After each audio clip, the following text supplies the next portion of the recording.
औज़ु बिल्लाहि मिनश शैतानिर रजीम।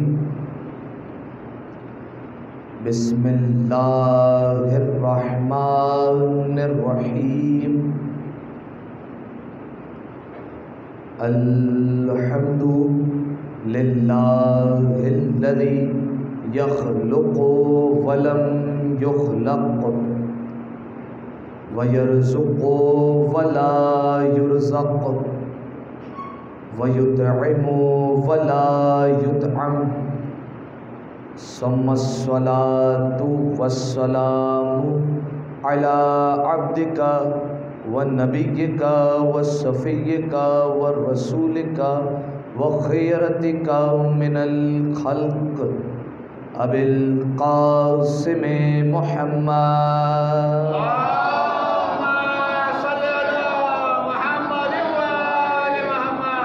व अला अहल बैतिहि तय्यबीन अत्ताहिरीन अल मासूमीन अल मज़लूमीन सियमा इब्नु अम्मिही अलीयुन अलैहिस्सलाम अल्लज़ी हुवन नबउल अज़ीम वस्सिरातुल मुस्तक़ीम वल क़ुरआनुल कलीम व हुवस सिद्दीक़ुल अकबर वल फ़ारूक़ुल आज़म व हब्लुल्लाहिल मतीन व इमामुल मुस्लिमीन व वसीयुर रसूल रब्बिल आलमीन व लानतुद दाइमतु अला अअदाइहिम अजमईन।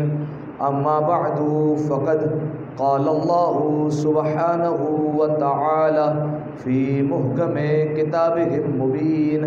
बिस्मिल्लाहिर रहमानिर रहीम। क़ुल ला अस्अलुकुम अलैहि अजरन इल्लल मवद्दता फ़िल क़ुरबा। सलावत।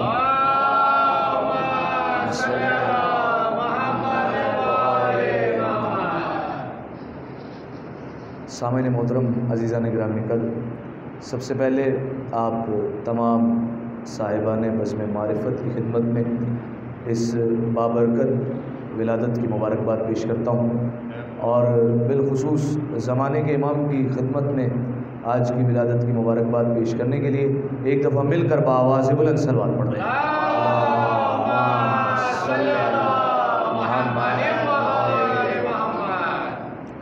सामईन मोहतरम, आज के इस जश्न के लिए मैंने आपके हुजूर जिस आय मजीदा को बतौर इन्वान बयान पेश किया, नहायत ही मशहूर व मारूफ़ आयत है और अल्हम्दुलिल्लाह मजालिस हुसैन के तुफ़ैल, ज़िक्र अहले बैत के तुफ़ैल, ये आयत आप तमाम अफराद के अज़हान आलिया में महफूज है।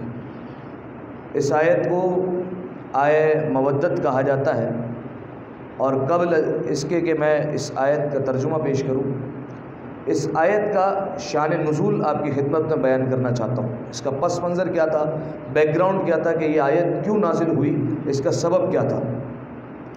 सामईन मोहतरम, आप जानते हैं कि तबलीग रिसालत के लिए रसूलुल्लाह ने कई ज़हमतों का सामना किया और कार रिसालत में कई मुशक्क़तें बर्दाश्त की रसूलुल्लाह ने, लेकिन ये मेहनतें रसूलुल्लाह की ज़ाया नहीं गई, बल्कि एक दिन ऐसा भी आया कि इस्लाम जगह जगह फैलने लगा और रसूलुल्लाह की मेहनतें रंग ले आई।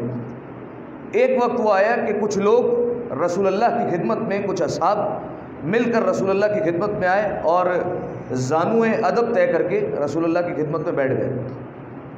देखिए, ये इन महाफिल का पैगाम हुआ करता है कि अहले बैत अलैहिमुस्सलाम की बारगाह में अदब नहायत ज़रूरी हुआ करता है।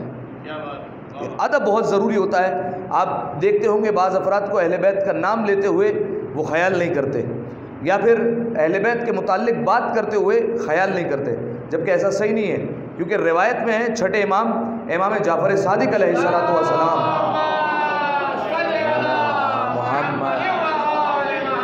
आप जानते बैक वक्त 4000 शागिर्दों को तालीम दिया करते थे।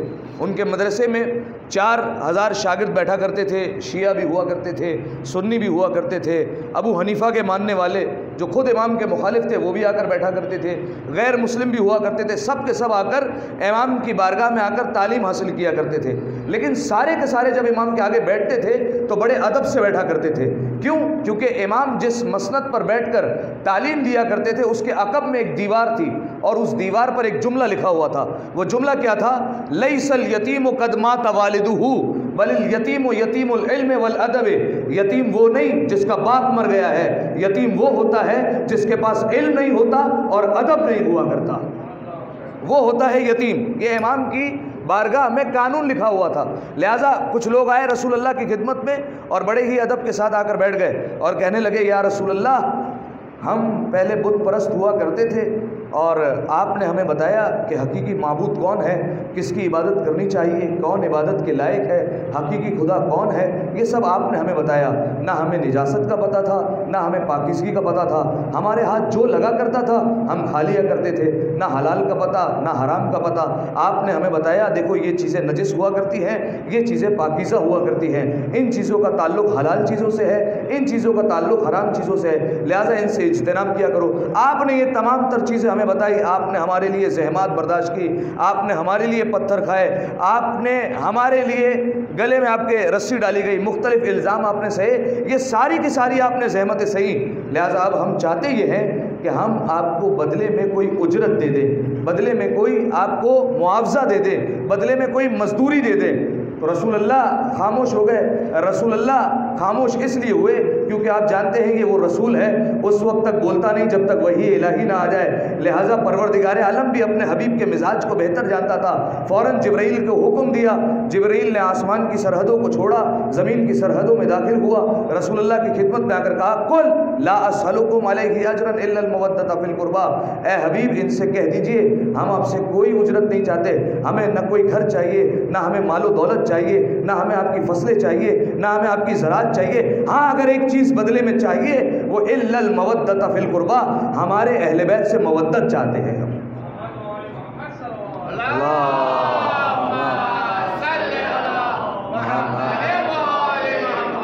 अहले बैत से मवद्दत चाहिए, हमारे अहले बैत से मवद्दत इख्तियार कर लो, उनसे मोहब्बत कर लो, बस हम यही चाहते हैं और यही हमारा अजर रिसालत है। ये तो बात हो गई।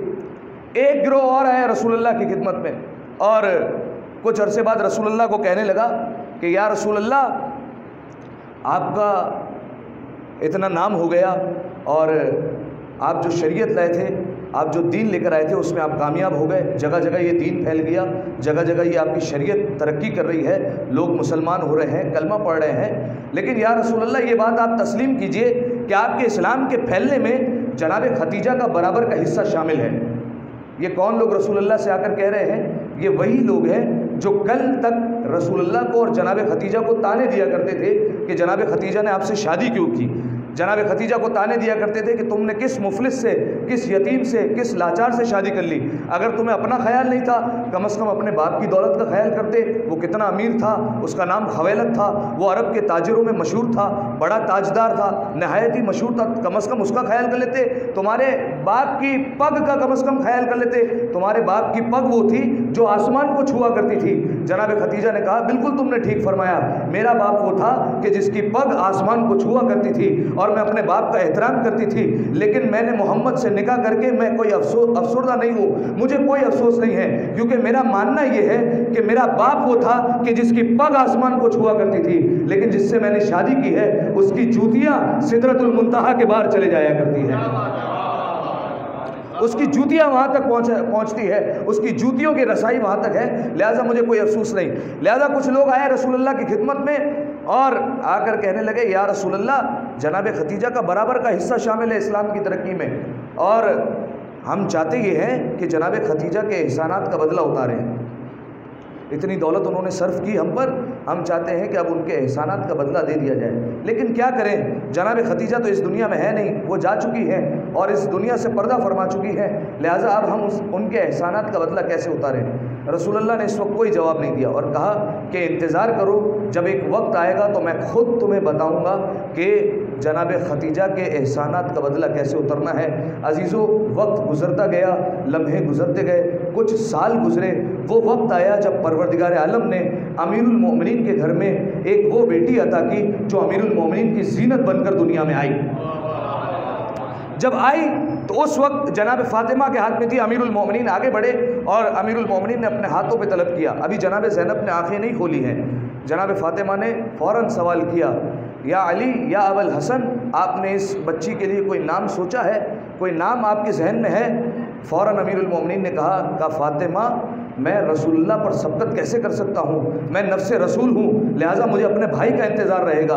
उस वक्त रसूलुल्लाह सफ़र पर मौजूद थे, वापस पलट रहे थे। बस एक वक्त आया कि सहने इमामत में रिसालत की कदमों की आहट महसूस होने लगी। पूरा ख़ानदान खुश हुआ, पूरा घर खुश हो गया।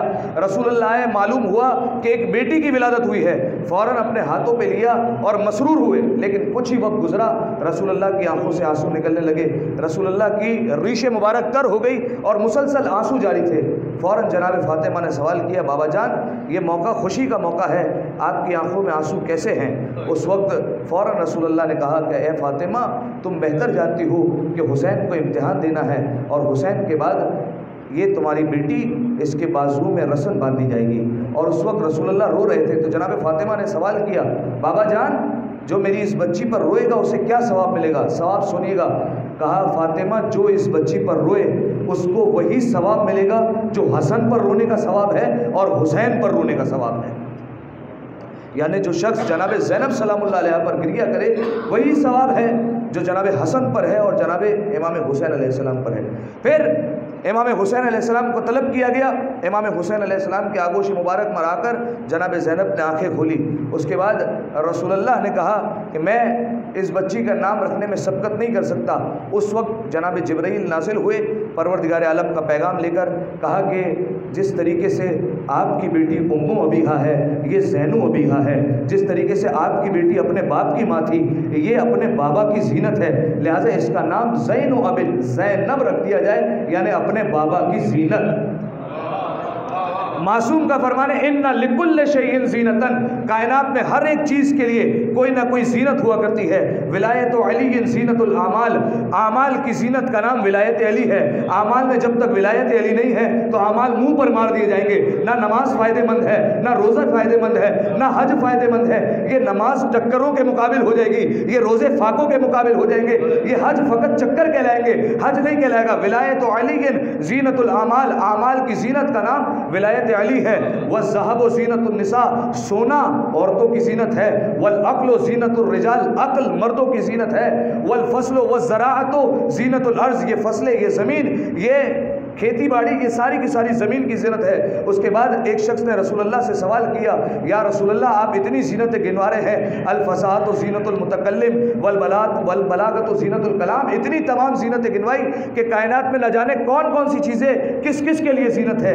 एक चीज़ ऐसी बता दें जिसमें सारी ज़ीनतें जमा हो जाए। रसूलुल्लाह मुस्कुराकर अली की तरफ देखने लगे। कहा, यही वो वजूद है जिसमें कायनात की तमाम ज़ीनतें आकर सिमट गई हैं। ये अली है जो मर्दों की भी ज़ीनत है, यही अली है जो ज़मीन पर चले तो ज़मीन की ज़ीनत है, यही अली अक्ल की भी ज़ीनत है। तमाम तर नेमतें मिलकर अली में आकर जमा हो गई और उसी अली की ज़ीनत का नाम ज़ैनब कुबरा सलामुल्लाह अलैहा।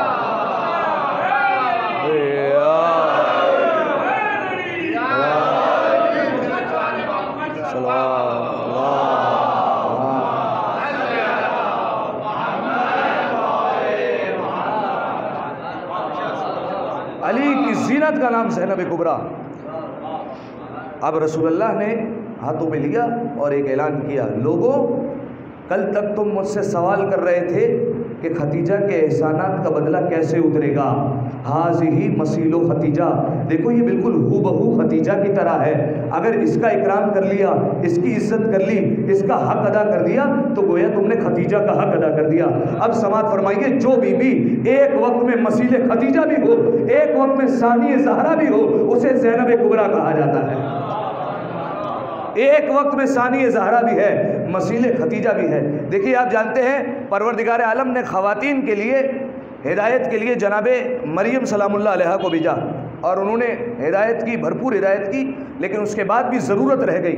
लिहाजा परवरदिगार आलम ने जनाब फ़ातिमा को भेजा और जनाब फ़ातिमा ने मुख्तसर सी ज़िंदगी में मुकम्मल निभाया और बेहतरीन माँ बनकर भी दिखाया।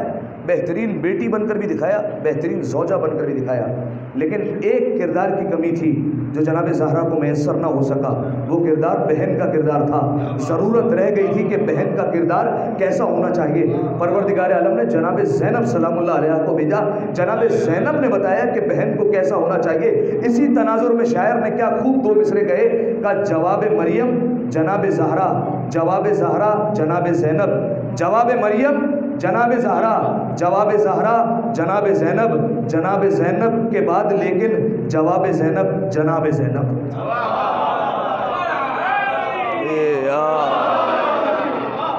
इसके बाद कोई जवाब नहीं है। जनाब मरियम के लिए जनाब फातिमा को भेजा। एक किरदार की अभी भी ज़रूरत थी, जनाब ज़ैनब आ गई। जवाब मरियम जनाब ज़हरा, जवाब ज़हरा जनाब ज़ैनब, जवाब ज़ैनब के बाद लेकिन जवाब ज़ैनब जनाब ज़ैनब। बस और कोई नहीं हो सकता जनाब ज़ैनब के बाद। किसी का लक़ब आपने आज तक सुना सानिए ज़ैनब लक़ब हो? किसी का लक़ब नहीं सानिए ज़ैनब। सानिए ज़हरा लक़ब मिलेगा, सानिए ज़ैनब किसी का लक़ब नहीं मिलेगा। एक दफ़ा सलवात पढ़ दे मिलकर बाबा से बुलंद।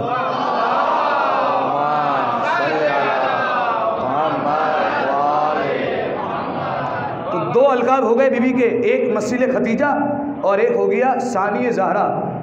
ज़ियारत में जो जनाब ज़ैनब का ज़ियारतनामा है, परवरदिगार आलम हमें जनाब ज़ैनब की ज़ियारत से बार बार मुशर्रफ फरमाए। जो ज़ियारतनामा है अगर वो आप जाकर मफाती में देखेंगे तो तकरीबन 61 अलकाब है जनाब ज़ैनब सलामुल्लाह अलैहा। 61 अलकाब को ज़िक्र किया है और उनमें से एक लक़ब है नाइबतुज़ ज़हरा। देखिए नाइब किसको कहते हैं? नाइबतुज़ ज़हरा का तशरीही लक़ब ही सानिए ज़हरा है। नाइब किसको कहते हैं? नाइब कहते हैं जिसमें मनूब यानी जिसकी नयाबत की जा रही है उसकी कुछ न कुछ सिफ़ात मौजूद हो। जो नयाबत की जगह पर बैठता है, जो नयाबत के ओहदे पर आकर बैठता है, वो तमाम लोगों से अफजल होता है और उसमें उसकी कुछ सिफ़ात मौजूद होती है और वो बिल्कुल उसी की तरह होता है। यही वजह है जब जनाब ज़हरा आती थी तो रसूलुल्लाह खड़े होते थे, आगे बढ़ते थे और जनाब ज़हरा को अपने मकाम पर बिठा कर बताते थे, देखो ये मुझ जैसी है, जनाब ज़हरा मुझ जैसी है। इसी तरीके से अमीरुल मोमिनीन भी रसूलुल्लाह की जगह पर बैठे। रसूल की ज़िंदगी में भी, बाद रसूल भी, रसूलुल्लाह अपनी ज़िंदगी में 12 ऐलान किया रसूल अमीरुल मोमिनीन की जानशीनी का। इसी तरीके से जब बाद रसूल, जब खिलाफत गुजरी और चौथी खिलाफत का दौर आया, लोग आए अमीरुल मोमिनीन के घर पर कि आप आइए और खिलाफत कबूल कर लीजिए। अमीरुल मोमिनीन ने कहा कि मुझे तुम्हारी खिलाफत की कोई ज़रूरत नहीं है। उस वक्त लोगों ने हाथ जोड़े, कहा कि हम फिर परवरदिगार आलम से महशर में शिकवा करेंगे कि हमें तो हिदायत चाहिए थी और हम आए थे हिदायत देने, लेकिन अली ने हमें मायूस लौटा दिया। यहाँ पर अमीरुल मोमिनीन ने कबूल किया और आए। जब मस्जिद में आए तो पूरी मस्जिद चारों तरफ से भरी हुई है, फ़कत तमाम लोगों की नज़र है दरवाज़े की तरफ। इंतज़ार हो रहा है अमीरुल मोमिनीन का कि अभी अली आएंगे, लेकिन लोग इंतज़ार क्यों कर रहे हैं? इंतज़ार इसलिए कर रहे हैं कि सामने एक मिंबर पड़ा है, मिंबर के 4 ज़ीने हैं। लोगों को इंतज़ार ये है अली जाकर किस ज़ीने पर बैठते हैं, क्योंकि पहले ज़ीने पर रसूलुल्लाह बैठे थे, फिर जब उसके बाद जो आया वो रसूल के एहतराम में उससे नीचे बैठा, फिर जो आया वो उसके नीचे बैठा, फिर जो आया वो आखिरी ज़ीने पर बैठा। अब ज़ीने ख़त्म हो गए थे, लोगों को इंतज़ार था कि अब अली कहाँ पर आकर बैठते हैं। सब अपने अपने मशवरे देने लगे। किसी ने कहा आखिरी ज़ीने पर बैठ जाएंगे, किसी ने कहा चटाई बिछा कर बैठेंगे, एक ने ये तक कहा कि गड़ा खोद कर ज़मीन में बैठेंगे और वहाँ पर अपनी मसनद लगाया करेंगे। लेकिन जैसे ही अमीरुल मोमिनीन आए, लोगों ने देखा कि अली आ रहे हैं, ऐसा लग रहा था रसूल आ रहे हैं। लोगों ने आपस में बातें करना शुरू की, अमीरुल मोमिनीन के कदम बढ़ते गए। इधर अली ने अपना पहला कदम पहली सीढ़ी पर रखा, लोगों ने एक दूसरे को देखना शुरू किया। दूसरा कदम दूसरी सीढ़ी पर रखा, लोगों ने एक दूसरे को कोनियां मारना शुरू की। तीसरा कदम तीसरी सीढ़ी पर रखा और जाकर अमीरुल मोमिनीन उसी जगह पर बैठे जहां रसूलुल्लाह बैठा करते थे। लोगों ने नारा बुलंद कर दिया, या अली आपने हक अदा नहीं किया, आपने खलीफाओं की तौहीन कर दी, आपको ऐसा नहीं करना चाहिए था, आपको एहतराम करना चाहिए था। उस वक्त अमीरुल मोमिनीन ने मिंबर पर हाथ मारकर कहा, मा हाज़िल लहावत, ये क्या है? ये तो लकड़ियों का ढेर है, तुम इस पर बैठने पर मुझे कर रहे हो? मैं तो वो हूं जिसने रसूल के शानों पर कदम रखे हुए हैं। मैं रसूलुल्लाह के शानों पर बुलंद हुआ हूँ। ये मिंबर क्या है? ये तो लकड़ियों का ढेर है फ़कत। लिहाजा अमीरुल मोमिनीन रसूलुल्लाह की जगह पर बैठे। जनाब ज़ैनब का लक़ब क्या? नाइबतुज़ ज़हरा। ये लक़ब इस बात की दलालत कर रहा है कि जनाब ज़ैनब सलामुल्लाह अलैहा में वो सिफ़ात मौजूद है जो जनाब ज़हरा सलामुल्लाह अलैहा में मौजूद थी। उस तमाम तर सिफ़ात मौजूद है। कुछ सिफ़ात जो इस्तिस्नाई है वो उलमाए किराम ने बयान की, वो मौजूद नहीं, लेकिन बाकी तमाम तर सिफ़ात जनाब ज़ैनब सलामुल्लाह अलैहा में मौजूद है। एक लक़ब हो गया मसील खदीजा, एक हो गया सानी ज़हरा, एक लक़ब है अकीला बनी हाशिम। और आप जानते हैं कि अरबी ज़बान में दो लफ्ज़ हैं, एक है आकिल और एक है अकील। इसमें फ़ाइल और सिफ़त मुशब्बा का सीगा, दोनों में फ़र्क पाया जाता है। मैं मिसाल आपको देता हूँ। देखिए, इसमें फ़ाइल का एक सीगा है नासिर। नासिर का मतलब है मदद करने वाला। ये जब तक मददगार रहेगा, नासिर जब तक उसको कहा जाएगा जब तक वो मेरी मदद कर रहा होगा। बिलफ़र्ज़ ये हमारे मुइज़ भाई बैठे हुए हैं, हमारे तालिब इल्मी ज़माने के हमारे साथी हैं, ये हमारी कोई मदद करते हैं, और जब तक नासिर कहलाएंगे जब तक ये मेरी मदद कर रहे हैं। लेकिन जैसे ही मदद की सिफ़त जुदा होगी, अब ये नासिर नहीं है, ठीक है। लेकिन एक होता है नसीर, जिससे मदद की सिफ़त कभी जुदा ही ना हो, वो हमेशा नसीर ही रहे। इसीलिए रसूलुल्लाह ने दुआ मांगी थी, वजअल्नी मिन लदुनका सुल्तानन नसीरा। पालने वाले, अपने पास से मुझे नासिर नहीं, मुझे नसीर चाहिए, जो मदद का पैकर हो, हर एक लम्हे में मेरा मददगार साबित हो, मुझे नसीर चाहिए। ये लक़ब है आकिल और एक है अकीला। देखिए, आकिल वो होता है जिसकी अक्ल पर कभी ना कभी फ़र्क पड़ सकता है, लेकिन अकीला उसको कहा जा सकता है जिसकी अक्ल पर कोई फ़र्क ना पड़ सके, चाहे जैसे मसाइब आ जाएं, उसकी अक्ल पर ज़र्रा बराबर भी फ़र्क ना पड़े। आप ख़ुद मुशाहिदा कीजिए, आप गौर कीजिए। आप समझते हैं कि जो एक ख़तीब होता है उसको क्या चाहिए होता है? माहौल चाहिए होता है, सारे अपने लोग चाहिए होते हैं। जनाब ज़ैनब ने कहाँ पर खिताबत की थी? गैर माहौल था, शराबी लोग थे, हाथों में पत्थर थे, बागियों के नारे थे, उसके बावजूद खिताबत ऐसी की कि अक्ल पर ज़र्रा बराबर भी फ़र्क नहीं आया। अकीला बनी हाशिम, अकीला, ज़र्रा बराबर भी अक्ल पर फ़र्क नहीं आया। आप खुद देखिए, जनाब याकूब अलैहिस्सलाम, एक बेटा फ़कत आँखों से ओझल हो गया, कितना रोए। कुरान ने खुद कह दिया वबिय्यसत अयनाहु, आँखें सफ़ेद हो गई। हालांकि जानते थे इल्म नबूवत से कि ज़िंदा है अभी यूसुफ, लेकिन फिर भी जुदाई में इतना रोए कि आँखें सफ़ेद हो गई। जनाब ज़ैनब सलामुल्लाह अलैहा के सामने एक दिन में 18 यूसुफ मौजूद थे, लेकिन जनाब ज़ैनब की अक्ल पर ज़र्रा बराबर भी फ़र्क नहीं आया। और फ़र्क तो क्या आता, जनाब ज़ैनब सलामुल्लाह अलैहा खुद इमाम हुसैन से कह रही थी कि अगर अकबर को उठाने में मुश्किल हो रही हो तो ज़ैनब खुद चल कर आ जाए। देखिए, फ़ज़ाइल की यही मेराज हुआ करती है कि आंखों में आंसू आ जाए। और क्या करूँ कि जनाब ज़ैनब सलामुल्लाह अलैहा की ज़िंदगी में खुशियाँ कम है, मसाइब ज़्यादा है। इसीलिए लक़ब है काबतुर रज़ाया, मुसीबतों का काबा, यानी वो बीवी कि जिसका मुसीबतें तवाफ़ करती हैं। ये है जनाब ज़ैनब सलामुल्लाह अलैहा। अक्ल पर ज़र्रा बराबर भी फ़र्क नहीं आया। जनाब इब्राहीम अलैहिस्सलाम जब अपने बेटे को ज़िबा कर रहे हैं तो आंखों पर पट्टी बांध रहे हैं। जनाब ज़ैनब सलामुल्लाह अलैहा के सब सामने हैं, आंखों पर पट्टी नहीं बांधी, अक्ल पर फ़र्क नहीं पड़ा। जनाब मूसा जब फ़िरौन के दरबार में जा रहे हैं तो परवरदिगार से कह रहे हैं मुझे किसी के साथ भेज दे, अकेला कैसे जाऊँ? साथ में अपने भाई हारून को लेकर गए। जनाब ज़ैनब सलामुल्लाह अलैहा अकेले खातून हैं, लेकिन इब्न ज़ियाद की आंखों में आंखें डालकर खिताब किया है, यजीद की आंखों में आंखें डालकर खिताब किया। अक्ल पर ज़र्रा बराबर भी फ़र्क नहीं आया। यह है अकीला बनी हाशिम, इसको कहते हैं अकीला, जिसकी अक्ल पर ज़र्रा बराबर भी फ़र्क नहीं आया, चाहे जितने मसाइब आ जाए लेकिन एक फ़र्क ना आए, उसको कहते हैं अकीला बनी हाशिम। एक दफ़ा सलवात पढ़े मिलकर बाबा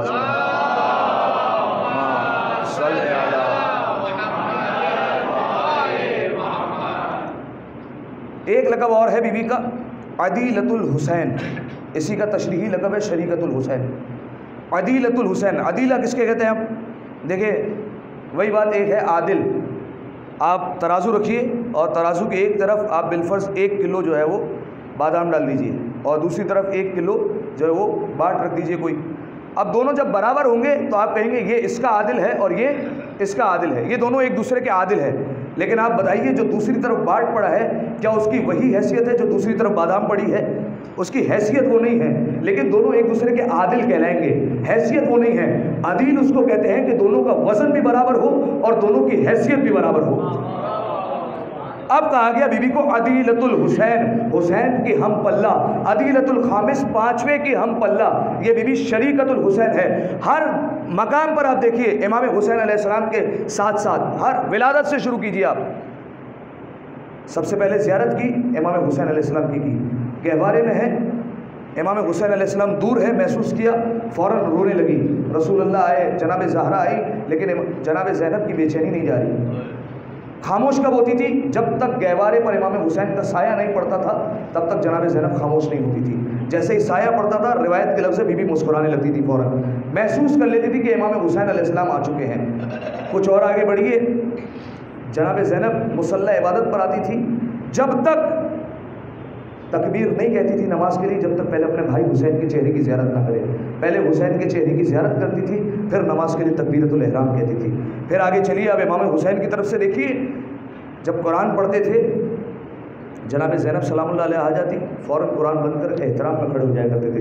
ये एक तफसीर है हुसैन मिन्नी व अना मिनल हुसैन की। जैसे रसूलुल्लाह फ़ातिमा ज़हरा के लिए उठा करते थे, वैसे ही हुसैन सानिया ज़हरा के लिए उठा करते हैं, बिल्कुल सानिया ज़हरा के वैसे एहतराम में। कुरान बंद कर दिया, गोया एक कुरान को बंद कर कर दूसरे कुरान की तिलावत शुरू कर दिया करते थे। जनाब ज़ैनब सलामुल्लाह अलैहा आ जाया करते। इसी तरीके से जनाब ज़ैनब सलामुल्लाह अलैहा के बारे में मिलता है, एक दफ़ा आराम फरमा रही थी और अचानक से धूप आने लगी। इमाम हुसैन अलैहिस्सलाम ने महसूस किया, फ़ौरन आकर अपने हाथों से साया बना दिया। उस वक्त तक खड़े रहे जब तक जनाब ज़ैनब सलामुल्लाह अलैहा नींद से बेदार ना हो, और खड़े रहे। शरीकतुल हुसैन, दोनों एक साथ, हम पल्ला, दोनों ने एक दूसरे का साथ दिया। बचपन से शुरू कीजिए और फिर आप देखिए, आप गौर करें कि इमाम हुसैन अलैहिस्सलाम का नाम किस तरीके से ज़िंदा किया है। देखिए, पंजतन में इमाम हुसैन अलैहिस्सलाम के अलावा जितने भी हैं ना, जो 4 मासूम हैं, उनके कातिलों के नाम नहीं बताए जा सकते। रसूलुल्लाह को जहर दिया गया है, किसने जहर दिया ये कोई नहीं बताता, कोई नाम नहीं ले सकता। अमीरुल मोमिनीन को बज़ाहिर अब्दुर्रहमान इब्न मुलजिम सिपाही के तौर पर आया था, हाथ पीछे किसी और का था, साजिश किसी और की थी, नाम नहीं लिया जा सकता। जनाब फ़ातिमा को दरवाज़ा जलाने वाला मुसलमान था, नाम नहीं लिया जा सकता, बताया नहीं जा सकता कौन था। इमाम हसन अलैहिस्सलाम के जनाजे पर तीर चलवाने वाले, जहर देने वाली बज़ाहिर ज़ौजा थी, हाथ पीछे किसी और का था, साजिश किसी और की थी, नाम कोई नहीं बताता। और ये सारे के सारे कत्ल कहाँ हुए? बस्ती में हुए। आप सोचिए, बस्ती में कत्ल हुए, छुपा लिए गए। इमाम हुसैन अलैहिस्सलाम का जो कत्ल हुआ है, शहादत हुई है, वो एक जंगल में हुई है। आप खुद सोचिए छुपाना कितना आसान था, लेकिन जनाब ज़ैनब सलामुल्लाह अलैहा पर जाने कुर्बान हो जाए, तबलीग इस तरीके से की, आज भी यज़ीद लानतुल्लाह बनकर रह रहा है। इस तरीके से तबलीग की है जनाब ज़ैनब ने। जंगल में कत्ल हुआ था, छुपाना आसान था, छुपाया जा सकता था, लेकिन जनाब ज़ैनब की तबलीग ऐसी थी कि कातिल का नाम छुपने नहीं दिया। आज भी यज़ीद तमाम लोगों की निगाह में, सिर्फ हमारा मसलक नहीं, तमाम लोगों की निगाह में लानतुल्लाह बनकर रह गया। एक दफ़ा सलवात पढ़ ले मिलकर बावाज़ बोला, वाह।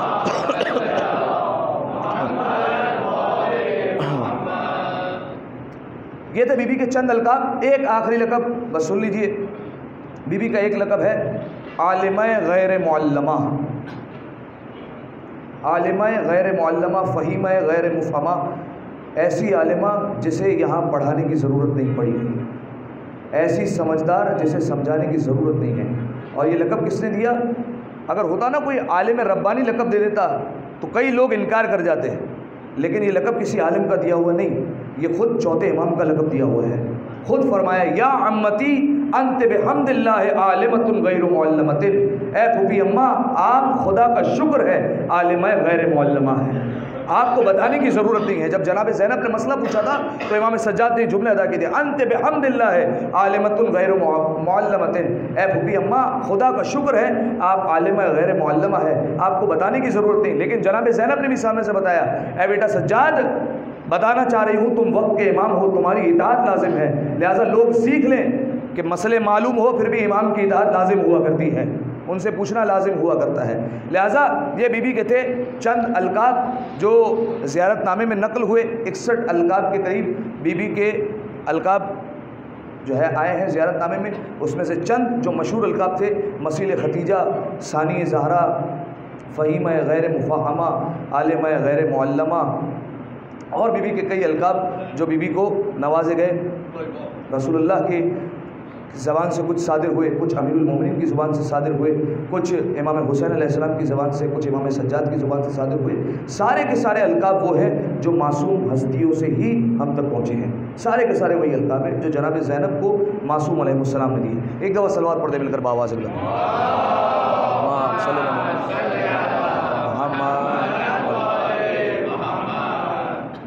चले। एक आध और रिवायत सुन लीजिए जनाब ज़ैनब सलामुल्लाह अलैहा की, उसके बाद जो है वो इंशाअल्लाह मनक़बत ख़्वानी का सिलसिला है। एक और दफ़ा सलवात पढ़े मिलकर बाबा ज़िल्ला।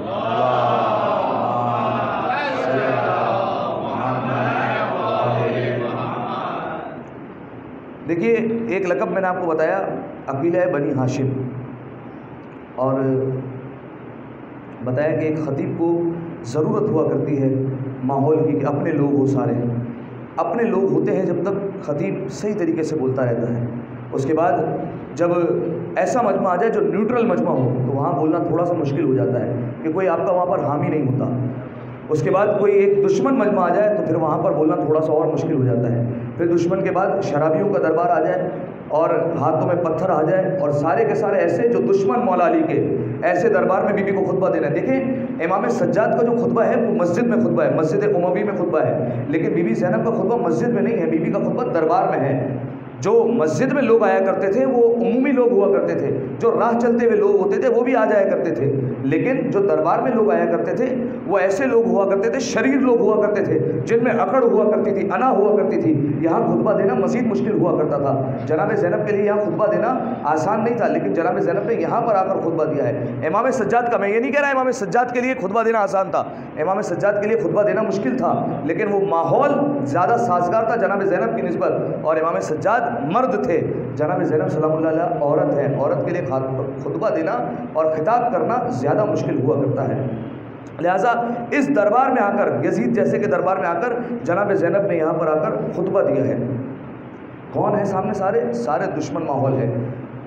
इमाम अली अलैहिस्सलाम पर जहाँ से तबर्रा होता रहा है, इमाम अली अलैहिस्सलाम को कई सालों तक जहाँ से नऊज़ु बिल्लाह सब्बो शितम किया गया। और कैसे लोग हैं यहाँ पर कि एक सहाबी जब शाम में आया तो एक घर से सदा आई, हसन और हुसैन, तो फ़ौरन खुश हुआ, अमीरुल मोमिनीन का चाहने वाला था, तो फ़ौरन दरवाज़े पर दस्तक दी।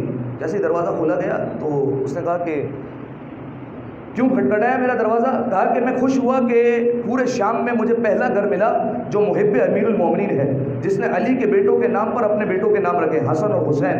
कहा मैं शुक्र करता हूँ कि इस पूरे शाम में मुझे एक तो मुहिब मिला, कहा वरना मैं पूरी गलियाँ छान बैठा लेकिन मुझे अमीरुल मोमिनीन का एक चाहने वाला नहीं मिला। हर एक के ज़बान पर अमीरुल मोमिनीन को सबको शितम ही था, लेकिन ये पहला घर है जहाँ पर हसन और हुसैन मुझे नाम मिले हैं। जानते हो उसने सामने से कहा नहीं, तुम्हें गलत फहमी हो गई है, मैं अली का चाहने वाला नहीं हूँ, बल्कि हमारे घर में जब भी अपने बच्चों को गालियाँ देना होती हैं तो हम हसन और हुसैन कह दिया करते हैं। अब आप सोचिए, ये माहौल है शाम का, और यहाँ पर जनाब ज़ैनब को खुतबा देना है। और किस तरीके से खुतबा दिया? जब खुतबे के लिए आगाज़ किया तो बीबी ज़ैनब ने सबसे पहले परवरदिगार आलम की हम्द व सना बयान की, उसके बाद रसूलुल्लाह पर दुरूद व सलाम भेजा, आइम्मा अलैहिस्सलाम की शान बयान की, और उसके बाद एक मकाम वो आया कि जब पूरा दरबार, यानी गोया यजीद के हाथों से सारा माहौल निकल गया। हालांकि यजीद पहले मना कर रहा था, लेकिन यजीद के हाथों से पूरा माहौल निकल गया इस वक्त। कब? जब जनाब ज़ैनब ने एक जुमला कहा, यब्नत तुलका अमिनल इंसाफ। ये जुमला, ओ आज़ाद करदा के बेटे, यानी तेरे बाप दादा जो थे वो हमारे बाप दादा के गुलाम थे, आज़ाद करदा के बेटे, यब्नत तुलका अमिनल इंसाफ, क्या ये इंसाफ में से है? बस ये जो जुमला था, बनी हाशिम, ना सिर्फ बनी हाशिम, पूरा दरबार चीखे मार मार कर रोने लगा। और बीबी ने क्या कहा? आमिन इंसाफ, क्या ये इंसाफ में से है कि तेरे दरबार की जो कनीज़ें हैं उनके सर पर चादर मौजूद हैं, और अली और फातिमा की बेटियां जिसने लोगों को पर्दा करना सिखाया है उनके सरों पर कोई चादर नहीं है, कोई साहिबान नहीं है। ये वो जुमला था जहाँ से पूरे दरबार में इनकलाब बर्पा हुआ, और उस वक्त दरबार में आज़ानें शुरू करवा दी गई ताकि जनाब ज़ैनब का किसी तरीके से खुतबा रोक दिया जाए। खुतबा अर्ज़ करना मकसद नहीं है, ना एक मसाइब का माहौल हो जाएगा, जश्न का माहौल बना हुआ था। एक दफ़ा सलवात पढ़ ले मिलकर बावाज़ बोला, मा सल्ले अला मुहम्मद व आले मुहम्मद। बस अज़ीज़ो, आखिर में परवरदिगार आलम से दुआ करते हैं, पालने वाले हमारी इस इबादत को अपनी बारगाह में कबूल फरमा, हमारे तमाम गुनाह सगीरा और कबीरा को माफ़ फरमा। जिन जिन अफराद ने 2 अफराद बिलखुसूस इल्तिमा से दुआ कहा है, काफ़ी अलील हैं, बेहक के सैयद सज्जाद मालिक, उनको जल्द अज जल्द शिफा कामला नसीब फरमा, ज़माने के इमाम के ज़हूर में ताजील फरमा, हमें उनके आवान अंसार में शुमार फरमा। आखिर में इस पुरमसरत मौके पर अपने अपने मरहूमीन को शामिल करते हुए 1 मरतबा सूरह हमद और 3 मरतबा सूरह इखलास की तिलावत फरमा दीजिए। रहिमल्लाहु मन यक़रउल फ़ातिहा। बिस्मिल्लाहिर रहमानिर रहीम।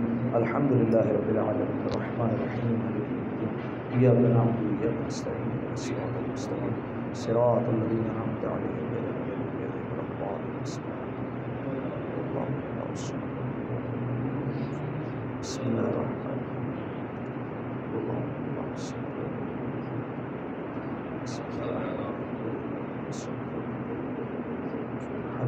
अल्लाहुम्मा इग़फिर लिल मुमिनीना वल मुमिनात वल मुस्लिमीना वल मुस्लिमात अल अहयाइ मिनहुम वल अमवात। अल्लाहुम्मा ताबिअ बैनना व बैनहुम बिल खैरात इन्नका मुजीबुद दाअवात इन्नका अला कुल्लि शैइन क़दीर बिरहमतिका या अरहमर राहिमीन।